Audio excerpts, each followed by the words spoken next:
O celular é sempre... Oi, dona Verusa, tudo bem? Tudo bom? Como é que vai o senhor? Como Tudo vai? bem? Boa tarde a você, boa tarde ao Caco, boa tarde a todos os ouvintes do canal Agir. Muito obrigado pelo convite mais uma vez, Caco.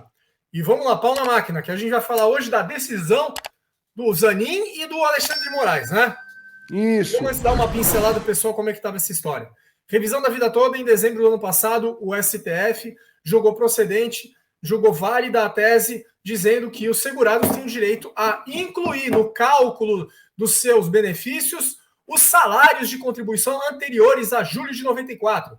Então, aquela galera que teve salário maior na década de 70, 80, início dos anos 90, teria o direito a aumentar a sua renda mensal no INSS utilizando esses salários, uma vez que a renda mensal do INSS computa apenas os salários a partir de julho de 94, ok?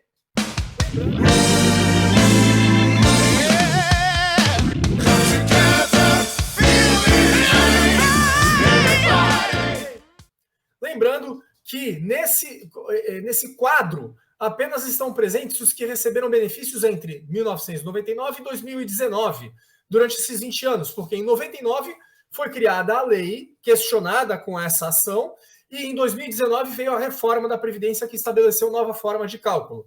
Então, quem se aposentou entre 99 e 2019 teria direito. Mas também tem que observar o prazo da decadência. Só pode entrar quem ainda está dentro desse prazo de 10 anos, a partir da concessão do benefício. Quer dizer que o segurado tem o prazo de 10 anos a partir da concessão do benefício para entrar com pedido de revisão. Esse prazo não começa a contar a partir da data de início que o INSS informa na carta de concessão. Começa a contar a partir do primeiro pagamento, do recebimento da primeira prestação sem atraso. Que tem gente que dá entrada no pedido e fica esperando meses, anos até conseguir, né? Então, aos 10 anos começa a contar a partir do momento que ele começa a receber. Pois bem, todo mundo achou que estava resolvido, mas o INSS entrou com embargos de declaração, um recurso que serve para esclarecer o julgamento. Não tinha muito o que esclarecer, mas é um direito constitucional do INSS, então vamos lá. No meio tempo, muitos juízes começaram a julgar a revisão. Enquanto o STF decidia os embargos de declaração do INSS, alguns juízes, tribunais e turmas recursais passaram a julgar, a dar andamento nos processos, dizendo que já estava resolvido. Mas não estava. O que adiantava ficar dando andamento? Eu pessoalmente, falei desde o início, é muito bom, é muito legal ver os processos andando, acho louvável a atitude dos magistrados em dar andamento nos processos que estão parados, mas não adianta porque o INSS está recorrendo. Todo processo que é julgado, o INSS recorre, dizendo que tem que suspender. E a justiça acaba suspendendo. Tanto isso é verdade que foi suspenso por ordem do ministro Alexandre de Moraes. Todos os processos voltaram a ser suspensos, foram suspensos novamente. Já estavam, não deviam nem ter caminhado. Então foram suspensos novamente, tem que aguardar o término do julgamento, o trânsito em julgado. O trânsito em julgado ocorre só quando não cabe mais recurso por nenhuma das partes. E ainda tem um recurso do INSS em julgamento, que são os embargos de declaração. Os embargos de declaração do INSS, eles pedem que o ministro Alexandre de Moraes e o resto do Supremo modulem os efeitos da decisão. O que eles pedem? Um monte de coisa, entre elas, que a decisão passe a valer apenas a partir de dezembro. Olha só como o INSS é esperto. Eles querem que o Instituto não seja obrigado a pagar as prestações em atraso, as diferenças, só a partir da data do julgamento. Isso não existe. Os efeitos modulatórios, nesse sentido, foram criados em função da esfera tributária. Isso começou com um julgamento muito antigo da incidência de PIS e COFINS no ICMS, como os estados iam perder muito dinheiro com o julgamento que teve na Suprema Corte. Então, eles criaram os efeitos modulatórios, para que uma decisão só tenha efeito a partir da sua publicação, quando o tribunal decidir dessa forma. Aí o INSS tentou aplicar esses efeitos modulatórios no acórdão, na decisão da Suprema Corte, que concedeu o direito aos segurados. Eles pediram ao ministro que determine que o INSS pague as diferenças apenas a partir de dezembro. Isso eu acredito que o ministro e nenhum membro do STF vá acatar. Tenho muita esperança, tá? Embora a gente possa esperar de tudo. Tenho muita esperança de que isso não vai prevalecer. O que decidiu o ministro Alexandre de Moraes e causou uma certa confusão é que não terão direito à revisão benefícios já extintos, quer dizer, o benefício de pensão por morte derivado de benefício de aposentadoria. Até isso já está confuso, porque não é um benefício extinto, o benefício de pensão por morte está sendo pago ainda, em função do benefício de aposentadoria. Se a aposentadoria foi calculada errada, a pensão por morte tem que ser calculada de forma correta. Tá, tudo bem, já foi concedido há muito tempo. Tá certo, tem o prazo decadencial para isso, sem crise. Só pode dar entrada no período de 10 anos.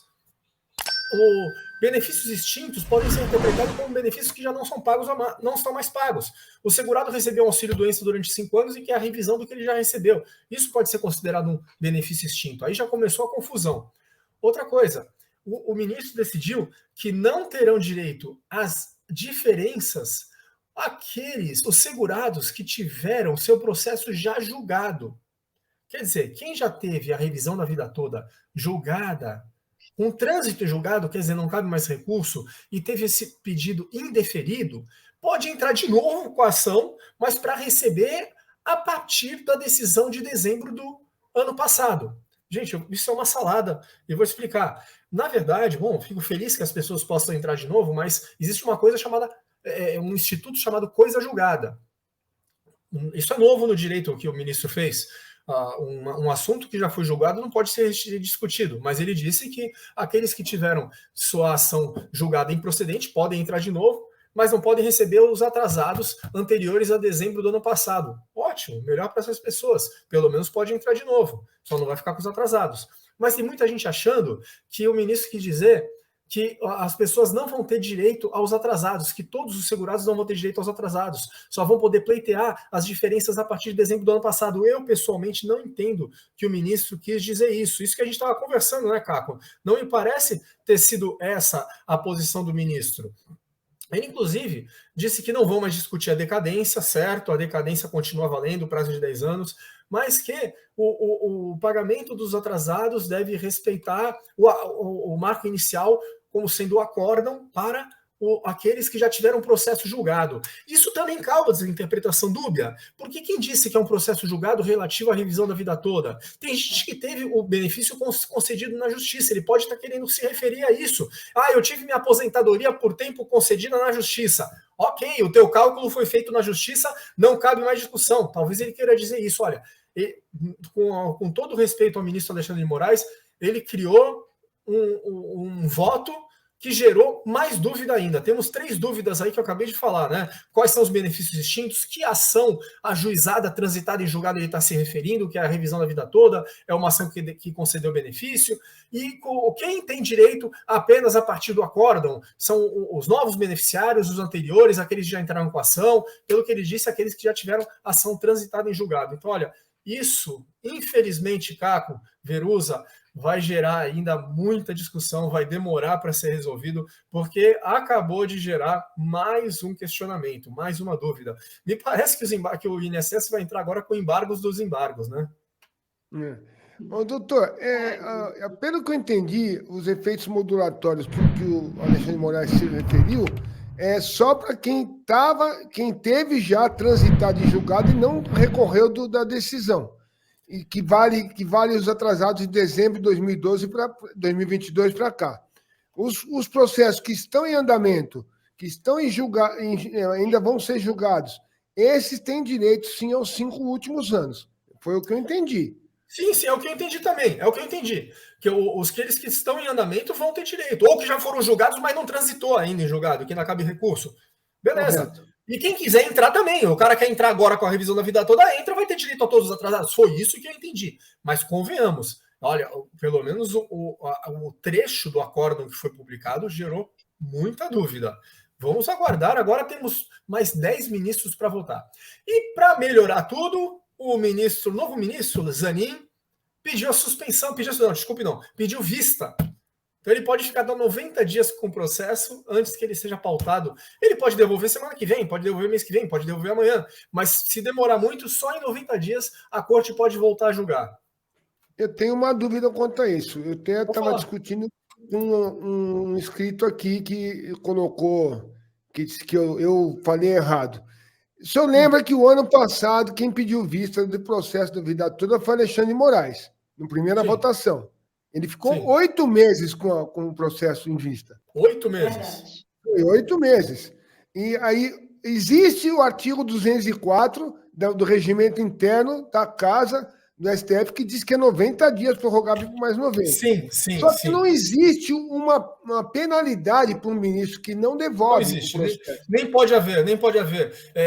No Estado Democrático de Direito não pode haver uma penalidade para o ministro da Suprema Corte, porque ele é o cargo mais alto na justiça brasileira. Algumas coisas a gente tem que engolir, Caco.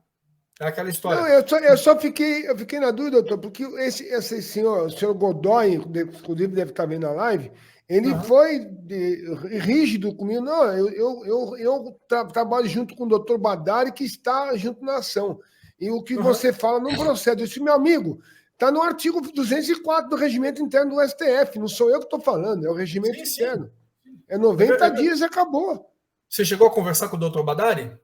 Não, eu não. Ele falou que ele trabalha com o doutor Badari e que o doutor Badari faz parte do processo. Entendi. E que não procede o que eu falei. Eu falei, eu não estou falando nada, eu estou lendo para você o artigo 204 do regimento interno da É só o que está escrito, eu concordo contigo, Caco, é só o que está escrito lá. Realmente, que ele teria 90 dias. Inclusive, foi o que os jornais publicaram agora, que em 90 dias a corte deve pautar novamente o recurso para julgamento. O Moraes também tem o porém de que ele é o relator do processo, né? Então, se alguém tem que pautar, é ele.